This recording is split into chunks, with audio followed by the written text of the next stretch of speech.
aka Gator Guy 231. Happy Labor Day. Hope you guys are enjoying, hopefully, a day off, or at least a day of a little less work. We are here to break down the 4-game Nations League slate. Should be interesting. I don't even know if I want to say fun, because in building pre-builds, it's fairly tough. I think the toughest part about the slate is going to be the forward position. There are some high floors, but you have to pay a very, very intense premium. Like if you want to play Depay plus Insigne, which I don't even know if that's the best route to go, or Depay plus Visca, or Insigne plus Visca. Like those are the 3 forwards with the top floors on the slate. You're gonna pay almost $20,000 to do that, and the rest of your lineup's going to take. You're gonna have some sacrifices as a result. So let's talk about, maybe some value that might open up and how we're gonna get this done. Once again, just thank you guys so much for watching. Best way you can support our channel, bottom right of your screen, hit the subscribe button. We really, really do appreciate that, and want to keep growing this. Our goal by the end of the year is 1,000 subscribers, so please do your part in helping us get there. All right, let's go to the odds. So first game on my cheat sheet, Italy is plus 143, so they're a slight favorite away to Netherlands, 2.25 total. So again, are you going to play 20,000 for Insigne plus Depay and a 2.25 total with an even game and 2 really good teams? You might get 20 points out of them, but is that worth it? That'll be a question for me all the way through lock. Second game, Poland. I'm going to Bosnia, 2.25 total, pretty even game, plus 189, plus 172.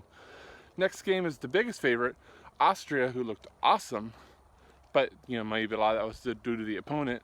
In Norway, they're minus 145 to Romania, who, look, when you got a red card, what was it, like early in the second half, or was it late in the first half? I can't remember, but they played a lot of the game up a man and still only managed to draw.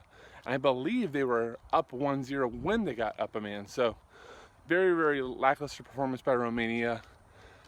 Looking up and down their lineup, I don't think there's a lot of guys that necessarily, I don't even want to say scare, but like super impress us. So I do think Austria is probably going to be the most popular stack today. And then the final game, and that's a 2.5 total. So our highest total in the slate is 2.5. And then Norway, plus 134 favorite away to Northern Ireland, plus 265. Honestly, that line's a little surprising. I didn't think Norway, neither team is great, right? Like look through the talent in the lineups and you go, okay, we have Holland, and that's about it. That's the only name, really a household name. But I don't know. I thought Northern Ireland always shows a little bit of extra punch, so I think that game should be pretty even. So I think that plus 134 for Norway is probably a little heavy, but 2 total there. So a 0-0 is very in play. All right, let's just talk about some of the top plays by game. So I'm just going to start with Bosnia versus Poland. I think the easiest play in the entire slate, if in, is Edna Visca. Now this prediction from SofaScore doesn't have him in, so that's going to be the first name I'm looking for. Would be on all sets for Bosnia. If he's not in, it's probably Gojek from what I could see. To be real with you, I'm just going to have to do a lot more researching if he's not in. A lot of these guys don't play in domestic leagues where we have logs and things to see who's on corners, but I have found some for Gojek, so potentially him, or maybe Manello, something like that. But if Visca's not in, I don't necessarily know if I'm going to be going with that much Bosnia. On the Poland side of things, Kamil Grozicki, I actually should have mentioned when I was kind of venting about forwards, but he is another forward that does have a floor. When he was in, he did take some sets, so he had probably split with Zielinski. I can't say his name. Sebastian Simonzaski, he took a 1 last game. I don't think he would be on over either Zielinski or Grozicki.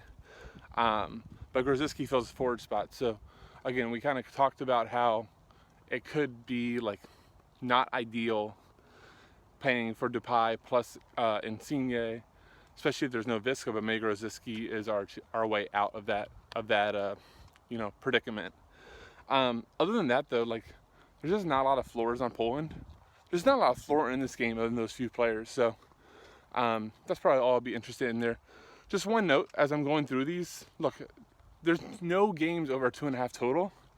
So this is a slate where we just want to stack up set takers, especially from wide positions, and just try to kind of build a floor. I don't think from a cash perspective that chasing down goals is going to be something that's going to be very profitable today.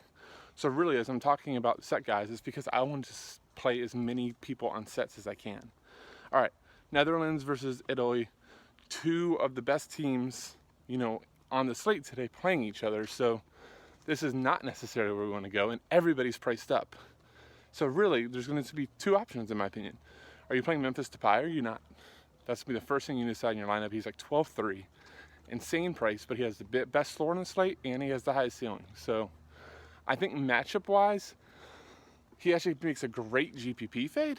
But in cash, look, if I can get to him and it feels good and I can get a lot of other set takers and fullbacks and all those things, I'll probably play him. That said, if you don't play him, you largely are just going to fade Netherlands, in my opinion, minus maybe like Ake as a cheap fullback, or maybe Hadabor or something like that. But look, they're not like must plays by any means. On Italy's side of things, Insigne is the best play for Italy. Was on some set pieces, and we know always has a 3 to 4 shot floor. So that's a guy that you can almost always count on double digits from, especially when he has to share sets. Plays off the wing, so he gets a little extra fouls drawn, and I believe he'll be on PKs too, assuming I don't know, he or Immobile could take, I guess Jorginho too. So let me just take that back. I have no idea who will be in Italy PKs. But I do think he is the best four on Italy. Baragha is a little priced up, only took one corner last game. Sensi was split corners with Insigne. They actually priced him down after a great game, so I think he's fine. He's like 6,600, so that works. And yeah, that's about that game. Austria versus Romania, so Austria is where we're probably going to want to get some of our exposure. Look, if you get no other forwards that you like, you could totally just go for like a goal from Grigorcic or a little bit of floor from Anisoa. Anisoa is on like 5,700 playing wide. So look, I think that's there's one other punt, but that's one of the options down there. But the guys I'm going to be targeting are Sabitzer, who I love, bailed me out and saved me a lot of money last game with the PK. But even without it, he almost had 10 floor points from shots. Also, for some reason, a Baumgartner, who took all the corners last game, isn't in. I think Sabitzer is the likely guy to jump on them. So I really like both those guys. Baumgartner, to me, will probably be a core play. Sabitzer, a guy that I love too. Andrea Omer didn't take any sets, but still an active fullback. Take some sets for Salzburg, although it's been a while. But he is a good fullback, so I think he's in play too. And Stefan Lehner, another good fullback. So give me a lot of Austria today. I'm cool with that. On the Romania side of things, I'm really not like gonna go out of my way for them. I was all over Haji last game, and he was awful. Stansau may still be fairly popular because of his game logs, but he doesn't take sets anymore for them. It was Haji and Maxim. I think that's the only three guys really in your player pool. And truly, I just don't think you play any of them today. Final game, Northern Ireland versus Norway. Northern Ireland, I think Paddy McNair is actually a really good play. I was kind of worried last week. All the pregame predictions had him in like a back three. So I kind of jumped off of it after he was in all my holders. And he honestly played pretty advanced, kind of behind the striker. Takes 100% of their sets. Like I said, I think Northern Ireland has a fine chance to win this game. I don't really agree with the odds on this. I don't think Norway's anything to be scared about. So, he's one of the few Monopoly set guys, and he's under 7K, so I think he's a solid play. Northern Ireland also has the punt forward that we might get, which is Gavin White, 3,500. If he plays on that right side, really would allow us to do a lot of things, especially if we didn't have Visca. So, keep an eye on that. For Norway, he's not in predictions, but I would really like to see Ivar Fossum 4,100. If so, he'd probably be on most of their sets. There's also a fullback that I'm blanking on his name here. Actually, it's on my cheat sheet. Melling, if in, has taken some corners for them too. so that'd be nice to have a fullback, and he's now in League One playing really well. And then obviously, I think because forward is so awful, Holland's still going to get ownership. Just again, that's a 2 total. So how many goals are we actually expecting? Holland, we're going to have to get a goal to get to value. Anyhow, guys, sorry for the weird format today, but I hope you enjoy it, and I hope that this helps in your building. Good luck today, and enjoy your day off. See ya.